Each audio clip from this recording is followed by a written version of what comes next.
We're kicking off a new series profiling some of the freshman members of the 112th Congress. Terri Sewell made history last Tuesday, becoming the first African-American woman elected to Congress from the state of Alabama. And now she's coming to Washington with big plans, and she joins us at the desk. First of all, congratulations. Thank you very much, Bob. And as a Democrat, you really were swimming upstream. You went against the Republican tide. So how did this work for you? Well, it's been very exciting. You know, this is my home district. The 7th Congressional District includes Selma and Birmingham and Tuscaloosa.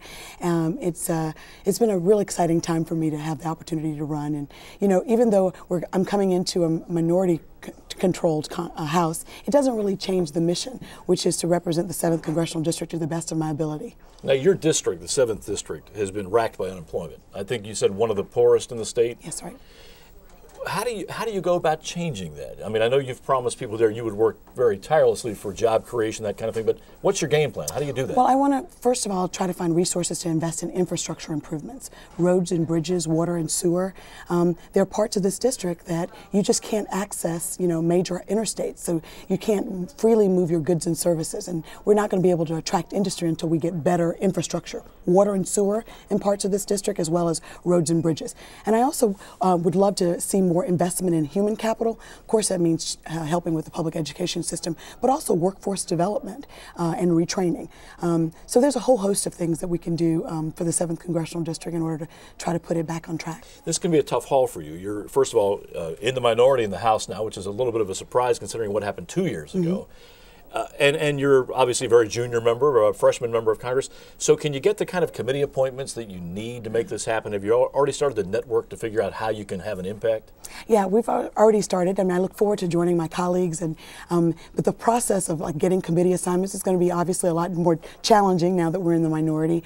But as far as lobbying for committee assignments and finding staff, it's been a bit of a whirlwind, and it's been fun. I bet it is. Infrastructure, you're very interested in that? Yes. You would like some kind of active role there? Transportation, infrastructure, appropriations, you know, agriculture. This is the South after all, and it's a big agricultural component. So my background actually is in public finance, so helping little small communities and big communities find resources to actually build roads and bridges, either by, you know, issuing bonds or borrowing money. So, you know, for me, it was this open seat became available, and I had exactly the skill set that really, for the biggest problem, which is unemployment and job creation, and helping to try to figure out how to bring resources back home. So it's been a real fun ride for me. I mean, I'm very glad that it's over, at least for this term.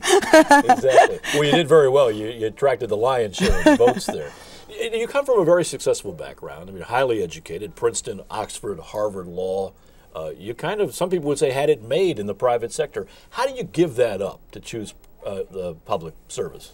Well, it's not hard. You know, I did grow up in this district, and I just know that the heart and soul of the folks of the 7th Congressional District want better for themselves, want better for their children.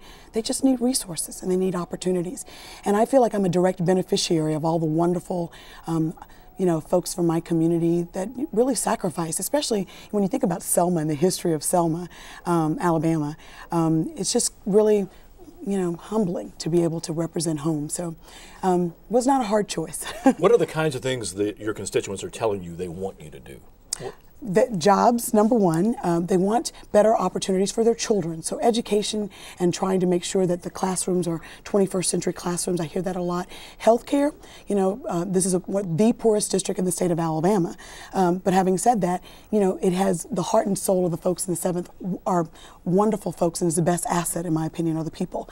So I look forward to just helping them provide resources and look for ways to, it's going to be a challenging job, but I look forward to rolling up my sleeves and giving it a great try. And back to where we started, if you don't mind. You're the first African-American woman elected from the state of Alabama. I know you're proud of that, but what does that mean to you on a personal level?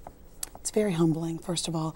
I know I stand on the shoulders of giants. I mean, there were so many people who probably go unnamed and unrecognized, but yet remain undeterred, that I'm a direct beneficiary of. And so I'm just very excited, and I think that it's both women and men from the state of Alabama and other parts that just really helped make it the opportunity available for me. So it's very humbling, actually.